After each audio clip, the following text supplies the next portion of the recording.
पुरानी हुबली थाने पुलिस और CN police ने गांजा और ड्रग्स बेचने वाले लोगों को गिरफ्तार करने में सफलता हासिल की है। पुलिस ने अरविंद नगर पीसीटी क्वार्टर की एक जर्जर इमारत में छापा मारकर गांजा बेच रहे 12 लोगों को गिरफ्तार कर लिया और यह सूचना मिली कि गांजा खरीदने के लिए लोग जुटे हुए हैं। अभिषेक, महमदा अयाज इस्माइल, जापारा @बॉम्बे जाफर, जुबैर अनादा, पुराकन, शानवाजा, रोशन, सलीम और करीम को गिरफ्तार कर लिया गया। 1 किलो 365 ग्राम गांजा कीमती 1,00,000 कुल नगद रकम 2,000 रुपए, 3 दोपहिया वाहन और 9 मोबाइल जब्त किए गए हैं और जांच जारी है। दूसरी ओर शहर सीएस पुलिस ने पोस्ता भूसी बेच रहे 2 लोगों को गिरफ्तार किया है। गिरफ्तार लोगों की पहचान सरवन गिरी और लिहार गिरी के रूप में की गई है। कैदियों से 544 ग्राम नशीला पदार्थ जब्त किया गया और जांच जारी है। ರಾಜಸ್ಥಾನದ್ದು ನಾವು ಅದನ್ನು ಕೂಡ ಸ್ಟಡಿ ಮಾಡಿದ್ದೀವಿ. ರಾಜಸ್ಥಾನಕ್ಕೆ ಇಲ್ಲಿ ಹುಬ್ಳಿ ಭಾಗದಲ್ಲಿ ರಾಜಸ್ಥಾನದ ಜೊತೆ ನೆಟ್ವರ್ಕ್ ಇರೋಂಥವ್ರು ಜಾಸ್ತಿ ಇದ್ದಾರೆ.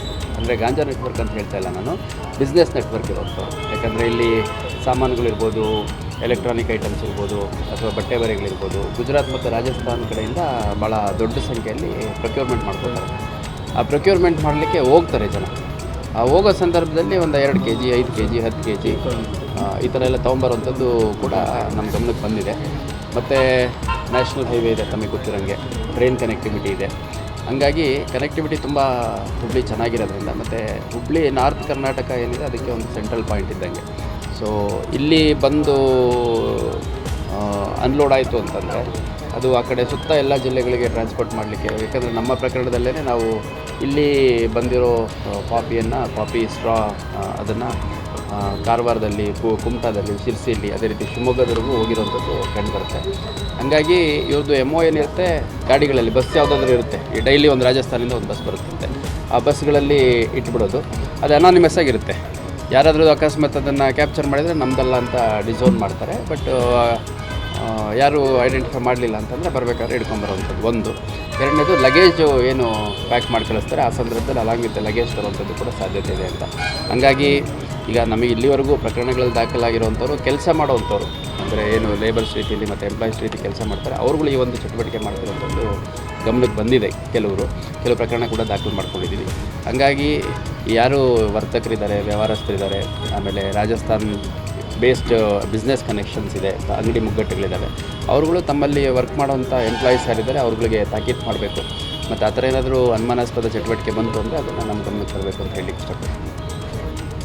ಸರಿ, ಇಷ್ಟೊಂದು ಪ್ರಮಾಣದಲ್ಲಿ ರೈಡ್ ಆಗ್ತಿದೆ, ಎಲ್ಲ ಅರೆಸ್ಟ್ ಕೂಡ ಮಾಡ್ತಿದ್ದೀವಿ, ಇನ್ನೂ ಕೂಡ ಸಿಗ್ತಿದೆ ಅಂಥವ್ರಿಗೆ ಏನು ಹೇಳ್ತಿರ್ತಾರೆ ಹುಬ್ಳಿ ಧಾರವಾಡ ಪೊಲೀಸ್ ಈ ಡ್ರಗ್ಸ್ ಮತ್ತು ಗಾಂಜಾ? ಸರ್, ಈಗ ನೋಡಿ, ಇವು ಹೆಂಗೆ ಅಂದರೆ ಕಣ್ಣು ಮುಚ್ಕೊಂಡು ಕೂತ್ರೆ ಏನೂ ಇಲ್ವೇನೋ ಅನ್ನಂಗೆ ಆಗುತ್ತೆ. ಇವಾಗ ಕೇಸ್ ಆಗಿಲ್ಲ ಅಂತಂದರೆ, ತಮಗೆ ಬ್ರೀಫಿಂಗ್ ಸಿಗಲಿಲ್ಲ ಅಂತಂದರೆ ಡ್ರಗ್ ಮೋಸ್ಟ್ಲಿ ಕಮ್ಮಿ ಆಗಿದೆಯಾ ಅಂತ.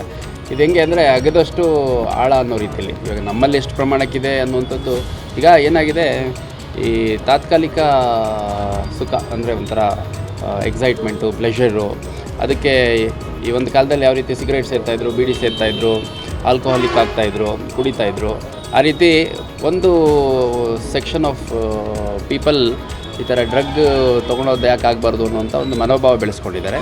ಸೊ ಇದಕ್ಕೆ ಒಂದು ಕಾಂಪ್ರಿಹೆನ್ಸಿವ್ ಆಗಿ ಅಟೆಂಡ್ ಆಗಬೇಕಾಗತ್ತೆ.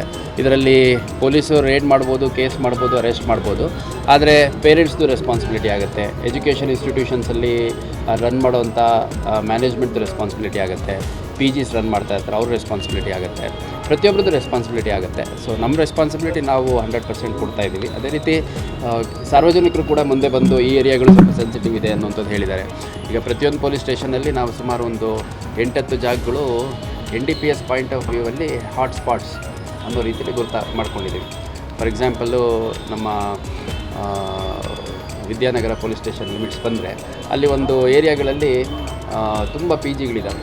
ಸೊ ಅಲ್ಲಿ ಔಟ್ ಆಫ್ ಸ್ಟೇಟ್ ಇರುವಂಥ ವಿದ್ಯಾರ್ಥಿಗಳಿದ್ದಾರೆ, ಅಲ್ಲಿ ಈ ಹಿಂದೆ ಪ್ರಕರಣಗಳು ದಾಖಲಾಗಿದೆ. ಸೊ ಅಂಥದ್ದನ್ನು ಹಾಟ್ಸ್ಪಾಟ್ ಅಂತ ಮಾಡಿಕೊಂಡು ನಾವು ಹೆಚ್ಚು ಗಮನ ಹರಿಸುವಂಥದ್ದು ಮಾಡ್ತಾಯಿದ್ದೀವಿ. ಅದೇ ರೀತಿ ಹಳೆಯ ಆರೋಪಿಗಳ ಮೇಲೆ ನಾವು ಈಗಾಗಲೇ ಮುಂಜಾಗ್ರತಾ ಕ್ರಮವಾಗಿ PR ಅಂದರೆ ಏನು ನಾವು ಪ್ರಿವೆಂಟಿವ್ ಕೇಸಸ್ ಮಾಡ್ತೀವಿ, ಅದು ಮಾಡ್ತಾಯಿದ್ದೀವಿ. ಸೊ ಒಟ್ಟಾರೆಯಾಗಿ ಒಂದು ಸ್ಪಷ್ಟವಾದ ಎಚ್ಚರಿಕೆ ನಾನು ಈ ರೀತಿ ಡ್ರಗ್ ಪೆಡ್ಲರ್ಸ್ ಯಾರಿದ್ದಾರೆ ಅವ್ರಿಗೆ ಹೇಳುವಂಥದ್ದು, ಏನೋ ಒಂದು ಸ್ವಲ್ಪ ಮಾದಕ ವಸ್ತು ಡ್ರಗ್ಸ್ ಸಿಕ್ತು, ನಾನೊಬ್ಬ ಅರೆಸ್ಟ್ ಆಗಿಬಿಡ್ತೀನಿ ಅಲ್ಲಿಗೆ ಮುಗಿಯುತ್ತೆ ಅನ್ನೋಂಥ ಕಾಂಪ್ಲಸೆನ್ಸಿ ಬೇಡ. ಅದು ಎಲ್ಲಿಂದ ತಂದಿದ್ರಿ, ಯಾರಿಗೆ ಕೊಡ್ತಾಯಿದ್ರಿ, ಕನ್ಸ್ಯೂಮರ್ಸ್ ಯಾರು, ನಿಮಗೆ ದುಡ್ಡು ಕೊಟ್ಟವ್ರು ಯಾರು, ಪ್ರತಿಯೊಂದು ಟ್ಯಾಕಲ್ ಮಾಡಿ ಇವಾಗ ಸಿಕ್ಕಿದ್ದು ಕ್ವಾಂಟಿಟಿ ತಮಗೆ ಅನ್ನಿಸ್ಬೋದು 1.5 kg ಏನು ದೊಡ್ಡ ಅಮೌಂಟ್ ಇದರಲ್ಲಿ 12 ಜನ ಅರೆಸ್ಟ್ ಮಾಡಿದ್ದಾರೆ ಅಂತ. ಸೊ ಇದರಲ್ಲಿ ಏನಾಗುತ್ತೆ 100 ಗ್ರಾಮ್ ಪ್ರೊಕ್ಯೂರ್ ಮಾಡಿಕೊಂಡ್ರೆ ಇವರೆಲ್ಲ ಏನು ಭಾಳ ದುಡ್ಡು ಕಾಸಲ್ಲಿ ಜೋರು ಇರ್ತಾರೆ ಅಂತಲ್ಲ, ಆ 100 ಗ್ರಾಮಲ್ಲಿ ಒಂದು 60-70 ಗ್ರಾಮ್ ಬೇರೆಯವರಿಗೆ ಸ್ವಲ್ಪ ಪ್ರೈಸ್ ಜಾಸ್ತಿ ಮಾಡಿಬಿಟ್ಟು ಮಾಡ್ತಾರೆ. ಅದರಲ್ಲಿ ಇವ್ರದ್ದು ಗಾಂಜಾ ಏನಿದೆ ಅದನ್ನು ಇವ್ರು ಕವರ್ ಮಾಡ್ಕೊಂಡ್ಬಿಡ್ತಾರೆ. ಇದು ಹೀಗಾಗಿ ಈ ನೆಟ್ವರ್ಕು ಬೆಳೀತಾ ಹೋಗುವಂಥದ್ದು. ಮತ್ತು ಹಳೆಯ ಕೇಸ್ಗಳು ಏನಿದ್ದಾವೆ, ಹಳೆಯ ಕೇಸ್ಗಳು ಕೂಡ ನಾವು ಮತ್ತೆ ರಿವ್ಯೂ ಮಾಡಿದ್ದೀವಿ. ಭಾಳ ಸ್ಪಷ್ಟವಾಗಿ ಒಂದು ವಿಷಯ ಹೇಳಬೇಕು ಅಂತಂದರೆ ಕನ್ಸಂಪ್ಷನ್ನ ದೊಡ್ಡ ಮಟ್ಟದಲ್ಲಿ ನಾವು ಟಚ್ ಮಾಡಿರಲಿಲ್ಲ ಇಲ್ಲಿವರೆಗೂ. ಸೊ ಈ ಒಂದು 10-12 ದಿನದಲ್ಲಿ ಕನ್ಸಂಪ್ಷನ್ ಮಾಡೋವಂಥವ್ರು ಯಾರಿದ್ದಾರೆ, ಯಾವ ಏರಿಯಾದಲ್ಲಿದ್ದಾರೆ, ಆ ಒಂದು ಮ್ಯಾಪಿಂಗನ್ನು ನಾವು ಮಾಡ್ಕೊಂಡಿದ್ದೀವಿ. ಆದಷ್ಟು ಬೇಗ ಒಂದು ಡ್ರೈವ್ ರೀತಿಯಲ್ಲಿ ಏಕಕಾಲಕ್ಕೆ ಎಲ್ಲ ಪೊಲೀಸ್ ಠಾಣಾ ವ್ಯಾಪ್ತಿಗಳಲ್ಲೂ ಕನ್ಸ್ಯೂಮರ್ಸ್ ಮೇಲೆ ಪರಿಶೀಲನೆ ಮಾಡುವಂಥದ್ದು ಮತ್ತು ಅವ್ರದ್ದು ಪಾಸಿಟಿವ್ ಬಂದಂಥ ಸಂದರ್ಭದಲ್ಲಿ ಪ್ರಕರಣ ದಾಖಲು ಮಾಡ್ಕೊಳ್ಳೋಂಥದ್ದು ಆದಷ್ಟು ಬೇಗ